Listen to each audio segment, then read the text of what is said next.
Ya, kita ketemu lagi dengan analisa orang bodoh bagaimana menciptakan UKM baru. Ini saya tujukan memang buat para pemimpin pemerintah di seluruh tanah Papua.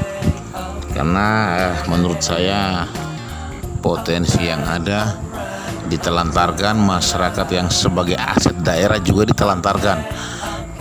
Ini sekedar saran, sekedar sumbangsi saran, dan saya tidak punya tendensi apa-apa. Tidak ada istilahnya, tidak mendapatkan apa-apa juga loh dari narasi-narasi saya dan hasil daripada narasi itu juga tidak menghasilkan apa-apa buat saya, tapi cuma sekedar saran bagi daerah-daerah di seluruh tanah Papua. Di akhir tahun anggaran saya sering melihat bahwa hampir di seluruh tanah Papua menyelenggarakan pelatihan. Wah, ini memang hebat dan menghambur-hamburkan uang untuk pelatihan di akhir tahun anggaran, tetapi ada kesan, dan ini sangat keras kesannya, bahwa itu cuma sekedar menghabiskan anggaran sisa.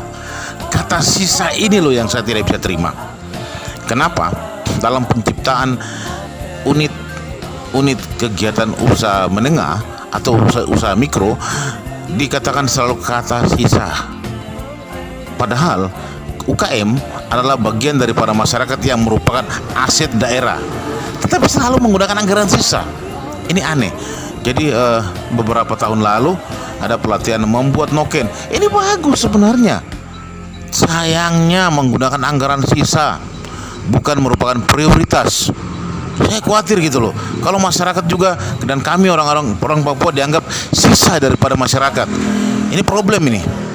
Sehingga saat ini saya menyarankan pemerintah di seluruh tanah Papua, seluruh kabupaten, mari kita lakukan prioritas program, yaitu penciptaan UKM di tingkat orang asli Papua dan orang Papua. Saya mengulangi lagi bahwa kalau saya mengatakan orang Papua adalah saudara-saudara pendatang yang sudah lama menetap dan menjadi warga Papua. Kalau saya mengatakan orang asli Papua, Anda sudah pasti tahu itu. Baik, bagaimana kita melakukan program penciptaan itu? Tentu program penciptaan itu harus dimulai dengan sebuah pelatihan. Yang awal daripada pelatihan adalah bagaimana merubah mindset, merubah pola berpikir orang dulu gitu loh.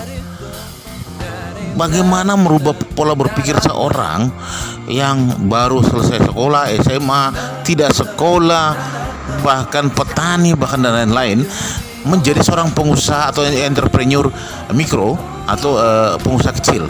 Ini yang harus dilakukan dulu. Setelah itu baru pemberian keterampilan. Tetapi dalam pemberian keterampilan ini Anda harus kawal. Saya melihat di tahun 2000 awal sampai 2010 kegagalan luar biasa besar terjadi atas penggunaan dana-dana buat memajukan masyarakat. Pada saat itu kesempatan sebenarnya merubah masyarakat itu aneh bin ajaib. Peralatan las diberikan kepada orang yang tidak bisa mengelas. Peralatan suling minyak diberikan kepada orang yang tidak bisa menyuling. Ini kan sesuatu langkah yang fatal. Di sini saya mau menyarankan beberapa keterampilan life skill ya.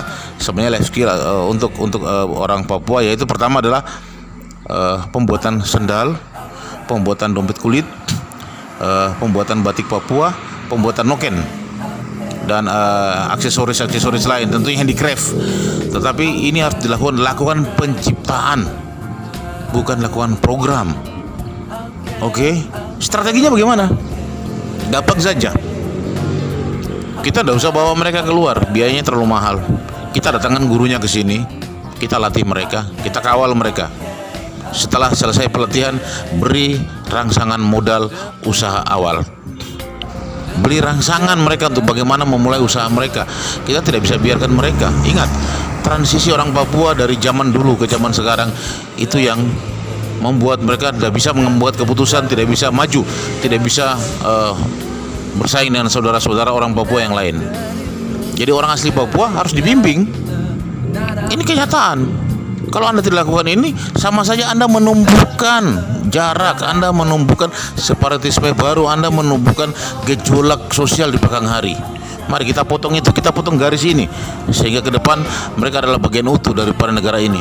Baik, setelah itu mari kita lihat bagaimana program itu bisa berjalan. Evaluasi setiap akhir apa yang mereka sudah lakukan, apa yang mereka belum lakukan. Dorong terus, kasih pendampingan sampai mereka bisa berdiri. Setelah itu, setelah bisa barang atau produk bisa diterima pasar, buka pasar di tempat yang lain.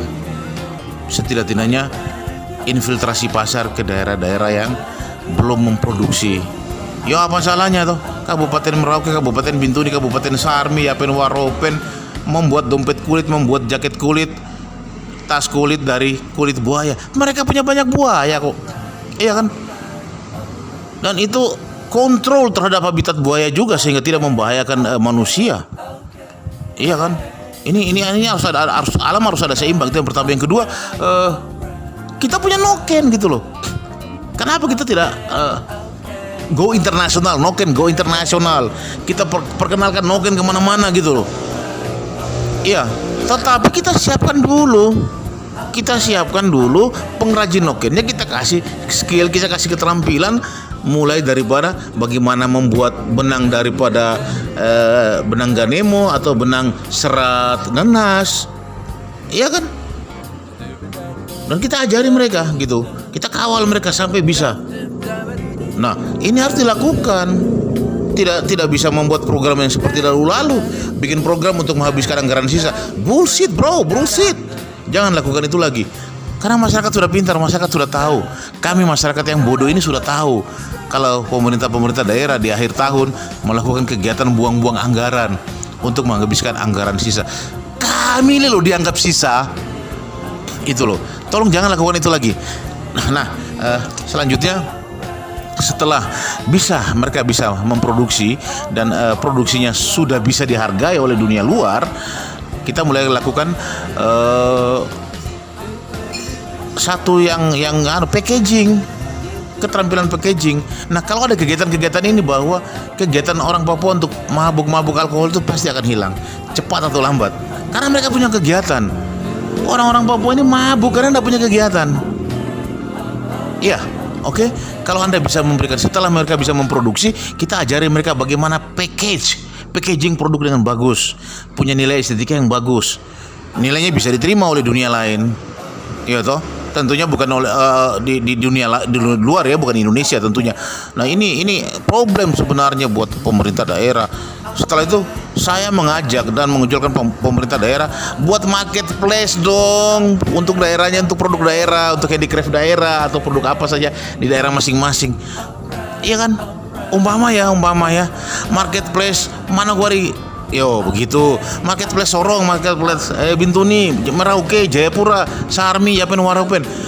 Kalau orang mau beli produk dari Yapen Waropen, tinggal masuk ke marketplace-nya. Ngapain bego amat sih? Itu manfaatkan teknologi dong. Walaupun kita ini tinggal di tengah hutan, tapi teknologi harus dimanfaatkan. Iya kan?